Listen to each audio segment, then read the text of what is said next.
Évitez le chocolat surcristallisé. Lorsqu'on précristallise le chocolat, en fait, on ajoute des cristaux de beurre de cacao au chocolat fondu.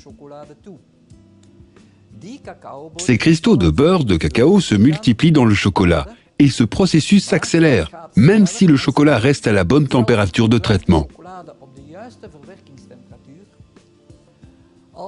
Quand on travaille le chocolat précristallisé pendant un long moment, il faut être vigilant. Au bout d'un certain temps, trop de cristaux commencent à se former dans le chocolat. Le chocolat est en train de surcristalliser.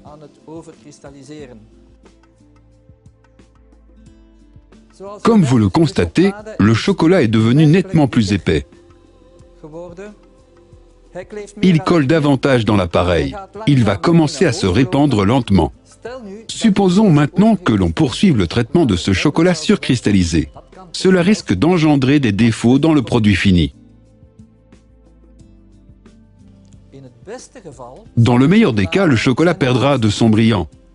En outre, il est possible que l'on obtienne une épaisseur de coquille trop importante.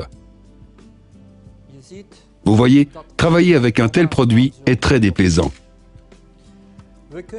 Il est possible aussi que l'on obtienne des pralines aux pieds épais. Bien entendu, ces produits obtenus sont invendables. Pire encore, l'apparition de taches mates et grises sur le chocolat. On les distingue clairement dans ce moule. C'est pourquoi il est essentiel de ne pas poursuivre le traitement du chocolat surcristallisé.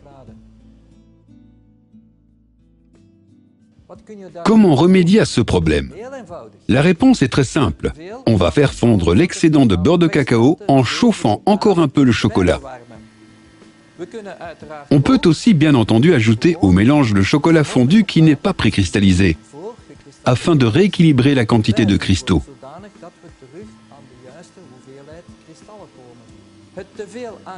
On fait fondre l'excédent de cristaux de sorte qu'il en reste encore suffisamment pour obtenir un bon résultat final.